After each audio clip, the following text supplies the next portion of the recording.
My name is Kavuma Ronald. I work with an organization called Tustukiramu Group. It is a local NGO that works around humanitarian projects. We also have community members that come to us for counseling around gender-based violence or counseling around health-related matters around sexual reproductive health. Like people get infections, people get uh, unwanted pregnancies. Some of them just want to prevent. So there's a lot that we do at office and in the community. Um, we started working as an organization on abortion projects around 2014. Um, but the situation before was we could get so many uh, fetuses dumped at garbage skips, in the trenches.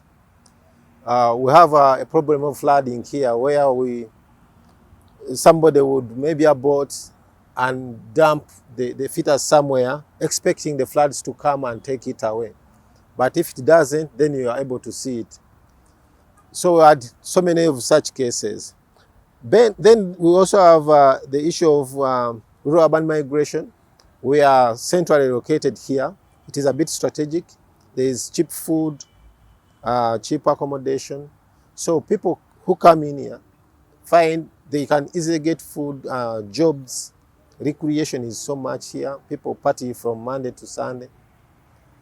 So we have to address the issue of ignorance, not because we were not doing anything, but because there are always new people coming in from other parts of the country who come and settle here, and you have to do education every now and then to dispel some of the rumors that they have around sexual reproductive health.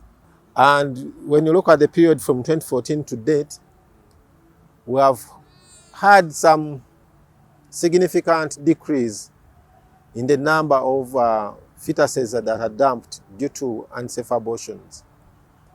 But what is happening here now, people don't have information. People Google for treatment and not knowing the side effects.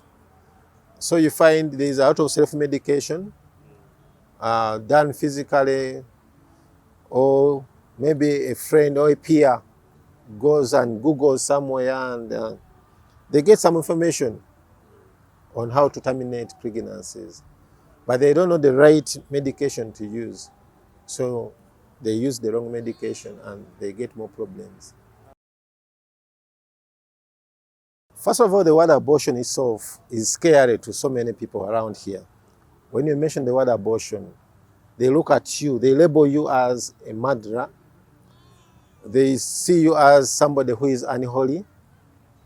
And so, in accompaniment to that comes the myths like if you have an abortion, you are going to lose your capacity to give birth in the future, or you are going to be cursed, you are a social misfit.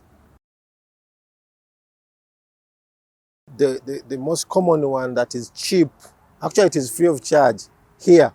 We have a local herb called the Nanda. I don't know the biological name, but the Nanda, the botanical name, I don't know, I'm not sure, but I know it is called the Nanda.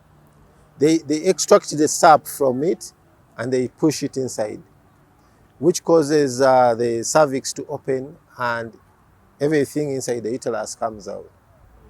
But does it come out as in a safer way? Then we also have people who are using modern medicine, irrespective of what the purpose is, they use to terminate. For as long as they see it is an overdose, it is going to cause bleeding, it is going to terminate. Then there are those who use materials like metallic stuff, they use some wooden stuff to push inside to ensure that blood starts coming out, and some of them get sepsis and get so many other complications. Yeah.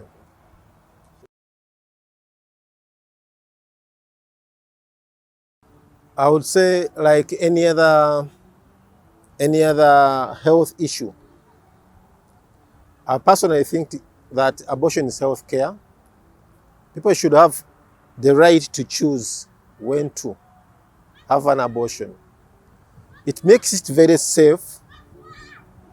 It makes it less stigmatizing. And the service provider is free and able to give quality care if the person has a right to.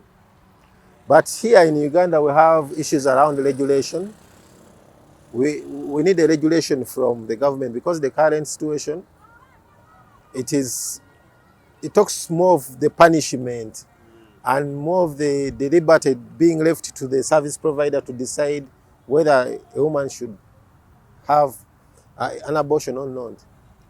So I think, first of all, it is a right for somebody to have an abortion, but also it makes it safer if somebody can easily walk to a health facility and pursue an abortion, like any other disease or any other health issue.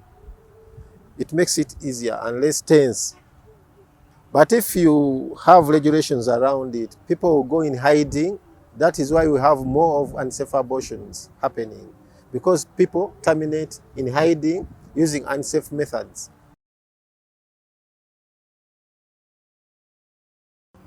I would say it is the woman because she's carrying this pregnancy.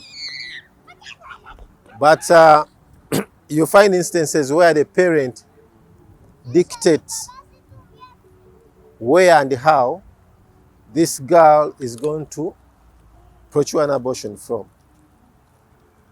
There are very few cases where you find the male spouse saying, you should go here, I'm going to escort you to the service provider so that you get the treatment.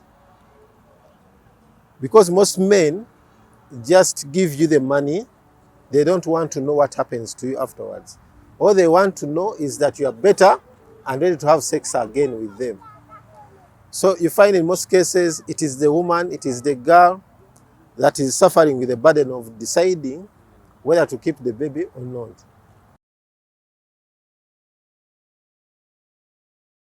Personally, I've had what I call teachable moments. For instance, if a fetus is dumped somewhere, people call me. They know me as somebody who is associated with helping women get safer services. So they invite me and I sensitize communities that come to gather around. That is one opportunity. But then there are people who have been against whatever I do and say I'm maybe promoting abortion services. But what keeps me going is the fact that some of them, in secret, they come to me and say, can you help this young girl? She needs a service. Or she has had an abortion, she needs post-abortion care.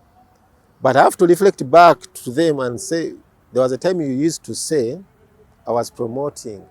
You see how you need to save this person now?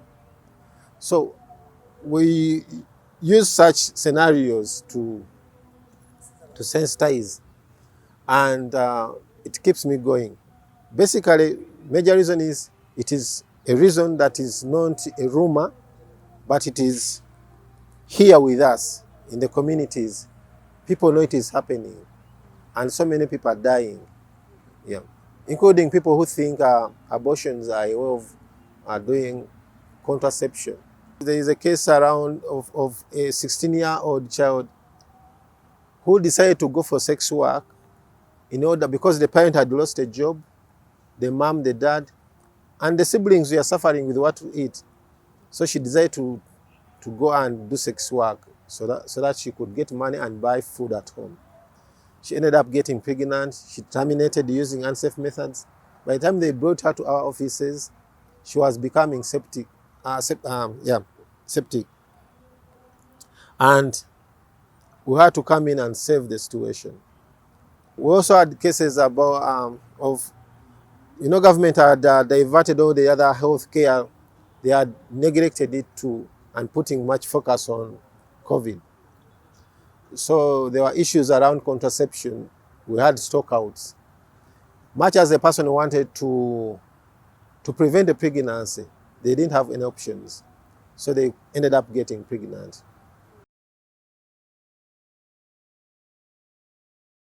Before COVID, we could get around 4 to 6 people coming to get post-abortion care services at office. But then during COVID, because we were working at almost 50%, but we could get around 17 people coming in a month saying they needed help because somebody was dying at home. And movement of service providers was a bit hard, so we had to improvise. And we did a lot of telemedicine, um, where we would direct people on what to do, how to do it. Then we monitor uh, remotely on phone. So we had that slight increase in the number of people that was coming to us. But I'm not saying it is the only number, but those are the people that were able to come to us. But there are so many that were suffering at home.